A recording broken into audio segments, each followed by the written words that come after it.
আমলে এটা হিউজ পরিমাণ টাকায় পুরো যেভাবে অত্যাচার ভাবে টাকা আদায় করে অর্থনগণ থেকে ক্লিয়ার ভাষা করতে চাই, সাধারণ জনগণের দাবি মেনে নিতে হবে।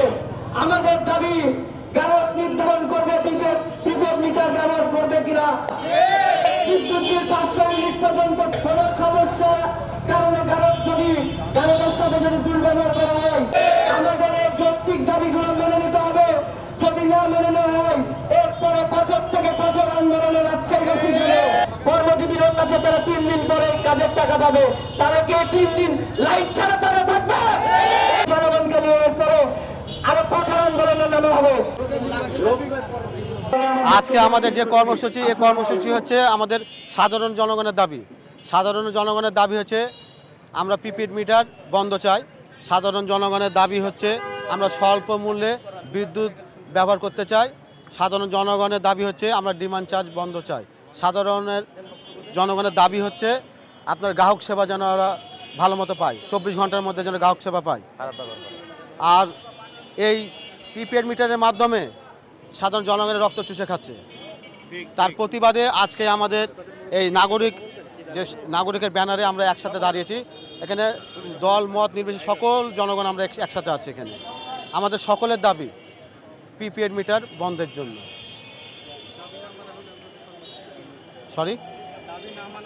দাবি না মানা হলে যেভাবে সরেছে সরকার বিদায় হয়েছে, সেভাবে নেস্কো বিদায় হবে।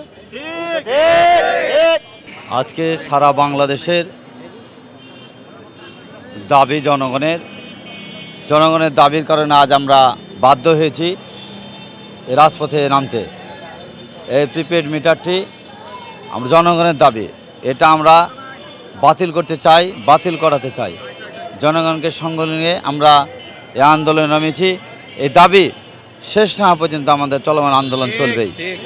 আর এটা হচ্ছে 24-এর শয়তানের মিটার, 24-এর শয়তান ফ্যাসিবাদী আওয়ামী লীগ শেখ হাসিনা চোরের মিটার। আমরা এই মিটার কোনোদিন মেনে নেব না। আমরা 17 বছর আন্দোলন করে এই চোরকে তাড়িয়েছি। ইনশাল্লাহ আমরা এই প্রিপেড মিটার এইভাবেই আবার আন্দোলন করে আমরা এর নিষ্পত্তি করবেন। জনগণের আশা আমরা প্রতিফলন ঘটাবো।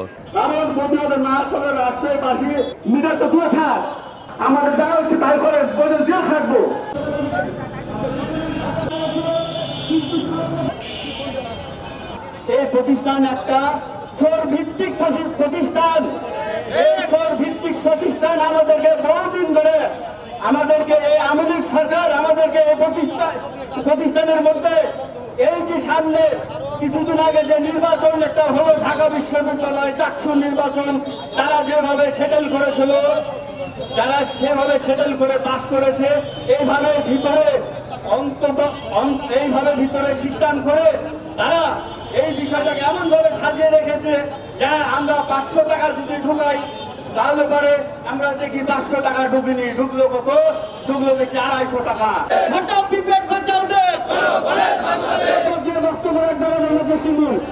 আমাদের দাবি যে প্রিপেড মিটারটা এটা পরিহার করতে হবে, কারণ এই প্রিপেড মিটারে জনগণের অনেক দুর্ভোগ হচ্ছে।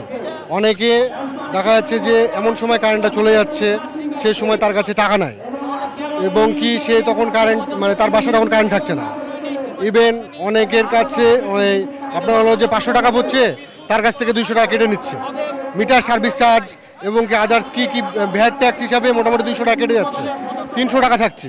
সে 300 টাকায় কতদিন চলতে পারবে, মানে কয় ঘন্টা চলবে, এরকম কোনো আশঙ্কা থাকছে না।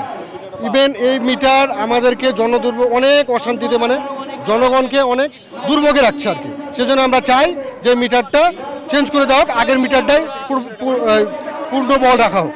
আমাদের প্রথম দাবি হচ্ছে আমাদের প্রিপেড মিটারটা বন্ধ করতে হবে, এবং এই প্রিপেড মিটার আমাদের জন্য একটা গলার কাটার মতো।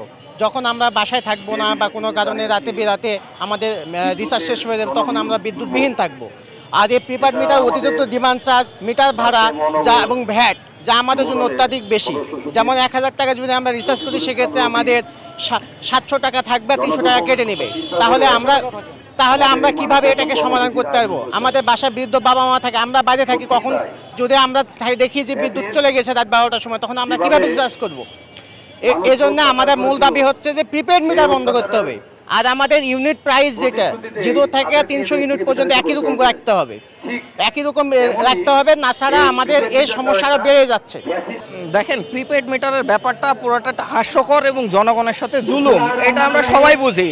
কিন্তু আমাদের পূর্ববর্তী স্বৈরাচার সরকার ব্যাপারটা বুঝতো না, তারা তো জনসম্পৃক্ত না। এই সমস্যাটা বুঝে আমাদের নেতা রফিকুল ইসলাম রবি ভাই জনগণকে সাথে নিয়ে প্রিপেড মিটার বাতিলের দাবিতে আন্দোলনে নেমেছে। আমরা এরপরে যদি তারা এই দাবি না মানে জনগণকে সাথে নিয়ে আরো কঠিন আন্দোলন করে